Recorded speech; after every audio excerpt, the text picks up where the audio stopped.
What's up YouTube, ZamaKangaroo here.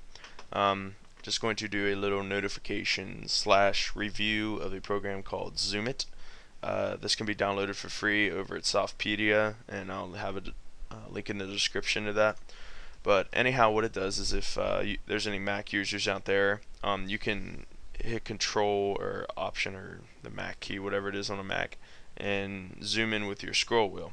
Well, there's nothing like that for Vista, unless you want to use the magnifier tool, which sucks. But there's actually a program called Zoomit that you can set up a hotkey to zoom in and pan around, and yeah, just do that.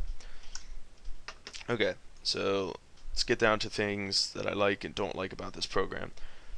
Things I like: you can zoom in on windows. That's like kind of just what I wanted. It's unobtrusive. It doesn't take up much RAM in its regular mode, in its regular state, and I'll explain more to that later. So let's go ahead and click into the options of it. And if you see here, there's two types of zooms: a zoom and a live zoom.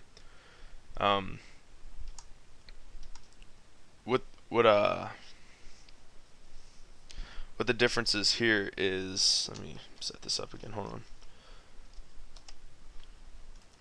Alright, what the difference is if you zoom regularly, if you just use the regular zoom, which I have mine set up to Control 7, you'll zoom in, but you won't be able to interact with any of your commands. So if I enter live zoom, you can see how I can, pan over stuff, and stuff works, and I still have my mouse, and I can click the start menu and do all that. However, if I go into non-live zoom, you'll see that I have no mouse and everything is frozen. So pretty much it takes a snapshot of the desktop and lets you move around. Within this, however, you can click and draw on the desktop, which is actually pretty cool, and then you can use your keys corresponding with the first letter of any color. So, B blue, R red, G green, that stuff. Then you can zoom out and go right back to normal and everything.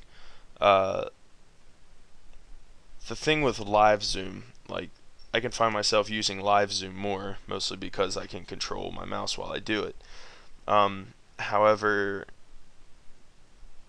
it does take up a little bit more CPU. I don't really know how much, mostly because I didn't test it. I guess I could probably test it real quick. Just watch my CPU. I have dual screens, and I'll be watching my CPU on the right. And it looks like it's taken up a little bit. Not too much of a difference, but you could see a difference, I guess. I'm running a quad-core computer right now, so for slower processors, it might flicker a little bit, or even not work at all. It does say that in the actual program, that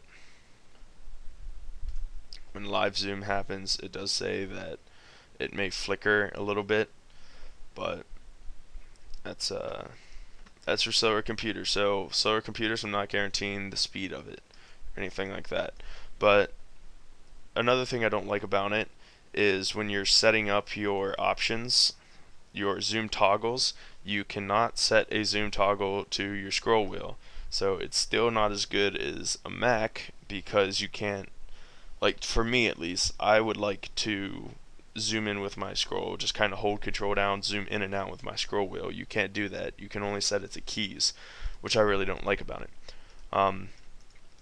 However, for any of you people out there with a gaming keyboard, you can actually set up a macro, which I did, so I'm not really hitting Control 4 every time I go to zoom. I'm actually just hitting a single key at the very bottom, just because that's the way I have my macro set up. And I actually can key it, so I can enter live zoom by hitting one macro, and then enter, just the regular zoom by hitting another macro. So it's pretty useful if you have a gaming keyboard, and you just hit the same thing to go back out. So all in all, this is a pretty useful program. When live zoom is running, even if you're not using live zoom, it takes up a little bit of CPU. For faster computers, that shouldn't be a problem at all. For slower computers, I'm not sure yet. If you want to test it out and make a video response or put a comment, feel free to. So yeah, this is Zombie Kangaroo reviewing Zoom It. Peace.